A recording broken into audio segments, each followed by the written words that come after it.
Assalamualaikum warahmatullahi wabarakatuh. Perkenalkan, nama saya Kirana Citra dari absen 20.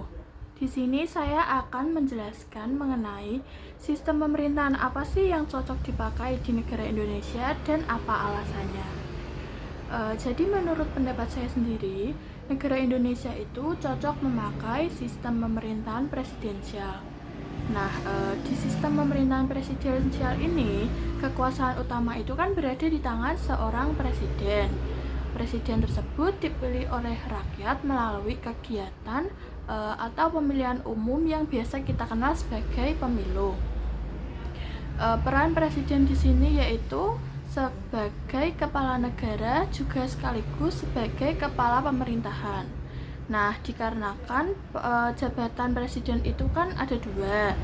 Nah, hal itu membuat presiden mempunyai beragam hak-hak istimewa. Namun, pastinya tugas presiden juga tidak kalah berat. Lalu, alasan saya kenapa sih memilih sistem pemerintahan presidensial? Dikarenakan sistem pemerintahan ini menurut saya akan cocok digunakan di negara Indonesia dikarenakan banyak kelebihannya.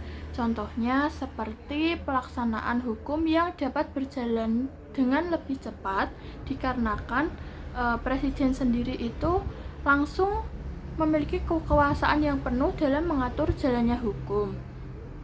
Presiden juga memiliki wewenang untuk memilih kabinetnya sehingga program kerja itu akan lebih mudah terlaksana.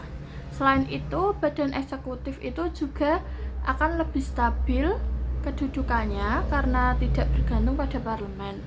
Nah, masa jabatan badan eksekutif sendiri itu juga memiliki jangka waktu yang sudah ditetapkan sehingga penyusunan program kerja kabinet sendiri pastinya akan mudah disesuaikan dengan jangka waktu yang sesuai dengan masa jabatannya.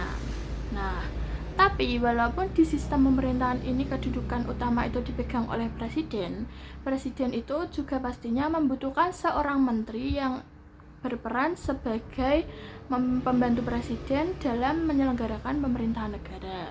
Juga ada DPR yang memiliki fungsi utama untuk mewakili dan menyuarakan aspirasi dan pendapat dari rakyat yang nantinya akan dikirim ke tingkat nasional.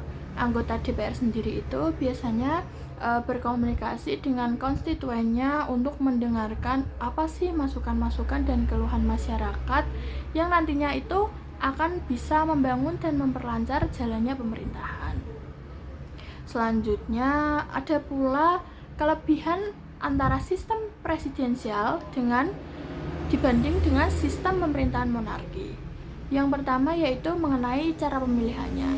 Yang pastinya sistem pemerintahan presidensial ini kan sistem pemerintahan yang kepala negara dan pemerintahnya itu dipilih langsung oleh rakyat kan, sehingga menurut saya itu lebih demokratis. Sementara itu kalau sistem pemerintahan monarki kan bentuk pemerintahan itu yang kepala politiknya itu berada di tangan satu orang, yaitu raja atau kaisar. Nah, sehingga kekuasaan dalam sistem pemerintahan ini tuh sistem pemerintahan monarki itu biasanya diwariskan secara turun-temurun yang pastinya kurang demokratis kan. Nah, jadi itu saja yang dapat saya sampaikan. Apabila ada kesalahan kata dan penjelasan yang kurang jelas, mohon dimaafkan. Wassalamualaikum warahmatullahi wabarakatuh.